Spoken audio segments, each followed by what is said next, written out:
Ini perintah agar kita taat kepada pemimpin.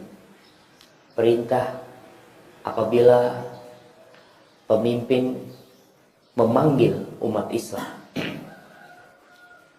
untuk berperang, berjihad, memperjuangkan la ilaha illallah, mempertahankan negeri dan bangsa, maka semua harus bergerak. Allah berfirman di surat At-Taubah ayat 38-39. Ya ayyuhalladzina amanu ma lakum idza qila lakum infiru fi sabilillahi tsaqaltum ilal ardh. Wahai orang-orang yang beriman. Ini panggilan kepada para sahabat Nabi, kepada mereka yang beriman di masa itu, dan tentunya kita pun termasuk yang diseru. Kenapa kalian wahai orang-orang yang beriman, apabila kalian dipanggil, dikatakan kepada kalian, pergilah kalian di jalan Allah, kalian merasa berat ke bumi ini, cinta dunia, kalau mungkin bahasa Indonesianya suka bumi.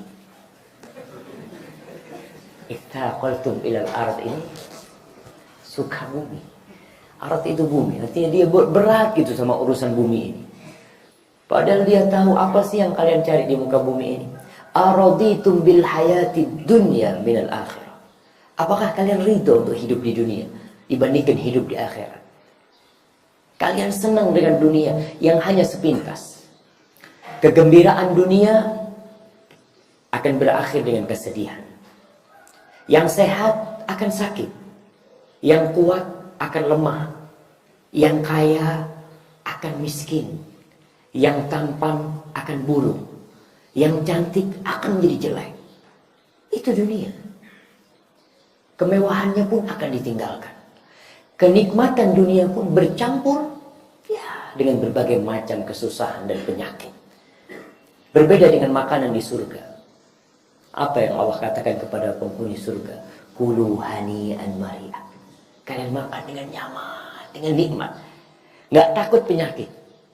Tidak takut dampak dari makanan itu. Berapa banyak orang kalau bicara dunia ini selalu memikirkan dampak buruk makanan. Mau makan melinjo, tahu melinjo? Ketika makan, ayo fadl.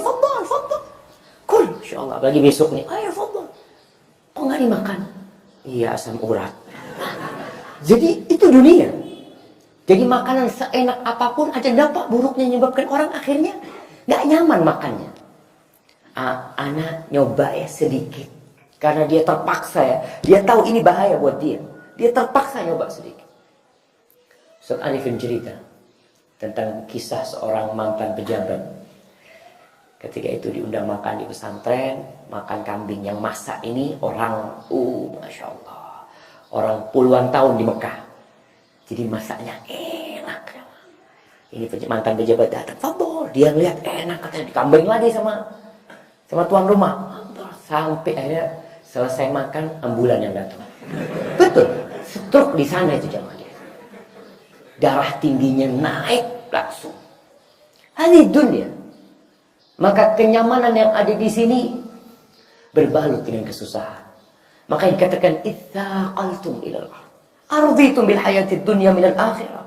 Fama mata'ul hayatid dunya fil akhirati illa qalil. Ya Allah, dibandingkan dengan kehidupan akhirat, semua kenikmatan dunia ini sedikit sekali ya Allah. Nanti orang-orang di padang mahsyar atau mereka yang sudah masuk neraka, ketika ditanya, berapa lama kalian hidup di dunia? Asyiyatan au duhaha. Bukan sehari penuh, enggak. Asyiyah waktu di akhir hari atau di waktu duhanya. Cuma itu.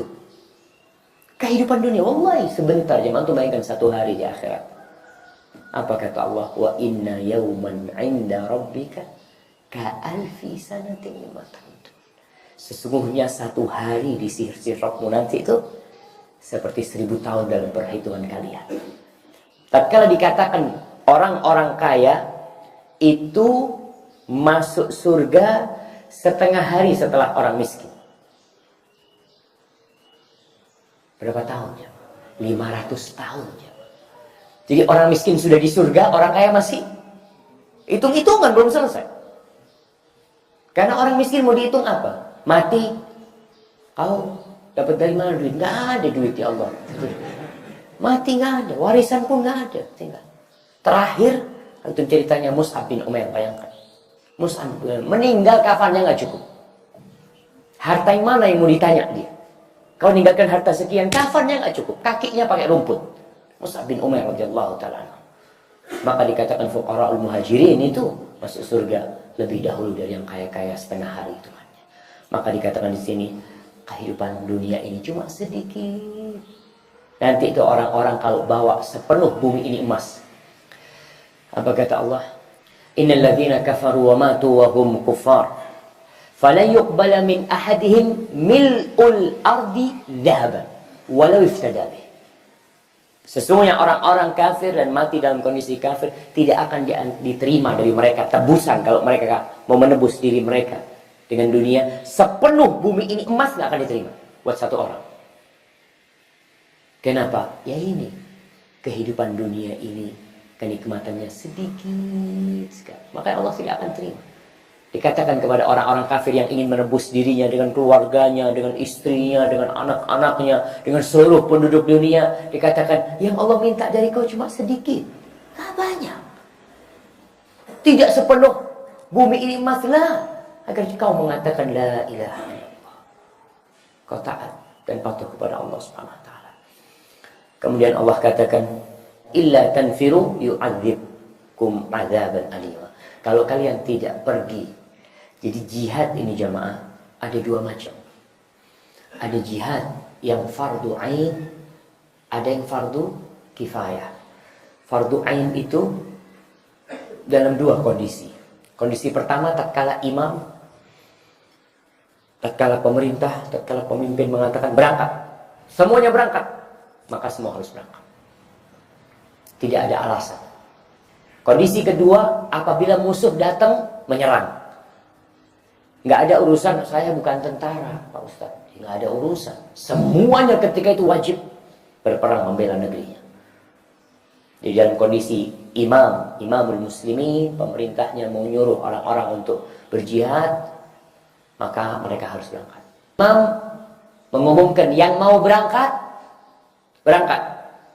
Berarti di sini tidak semuanya wajib. Sehingga seorang anak harus izin sama orang tuanya mau berangkat jihad. Di masa Rasulullah SAW ada seorang anak yang mau berangkat jihad maksa sampai orang tuanya nangis. Sampai ibunya nangis. Suruh pulang sama Rasulullah SAW. Itu dalam kondisi jihad fardu kifayah. Yang artinya kalau sudah ada yang berangkat, ya tidak perlu berangkat semuanya. Kalau kalian tidak berangkat ketika dipanggil, yu'adzibkum adzaban alima. Allah akan mengazab kalian dengan azab yang pedih. Wa yastabdil qauman ghairakum. Dan Allah akan datangkan kaum yang lain sebagai pengganti kalian. Wallahi ini suatu ancaman yang sangat menakutkan. Artinya seorang yang meninggalkan perintah Allah bisa jadi murtad dia. Artinya Allah nggak butuh sama kalian. Allah akan datangkan kaum yang lain. Wa yastabdil qauman ghairakum wa la tadurruhu syai'a. Dan Allah tidak akan membahayakan kalian. Ini peringatan keras kepada orang-orang munafikin yang ada di kota Madinah. Yang mereka merasa, udahlah jangan dibantu Muhammad, nanti kan dia kalah. Pikirin mereka kayak gitu. Allah katakan, wala tadurruhu syai'a. Kalian tidak akan membahayakan Allah sedikit pun. Allah kalau mau menghancurkan musuh itu jemaah, apa perlu bala tentara? Nggak perlu. Allah kirimkan angin, Allah kirimkan tsunami, Allah kirimkan banjir bandang, Allah kirimkan gempa, habis. Habis. Makanya sangat nista sekali ketika seorang berpikiran kalau kita tidak bantu tentara umat Islam ini, mereka akan kalah. Allah akan kalah. Dari mana kau tahu itu? Kita ini berperang karena Allah perintahkan. Kita ini berusaha karena Allah perintahkan. Sejatinya kalau Allah ingin menghancurkan, Allah kirim angin, Fir'aun dengan bala tentaranya. Apakah Nabi Musa mempersiapkan pasukan perang untuk menghadapi Fir'aun? Tidak. Yang ada Nabi Musa kabur. Dan ketika Nabi Musa menyeberangi lautan, Fir'aun ikut menyeberangi lautan. Nabi Musa sampai ke daratan, habis tentara Fir'aun. maka kalian tidak akan membahayakan Allah sedikit pun. Wallahu ala kulli syai'in qadir. Allah itu maha kuasa atas segala sesuatu.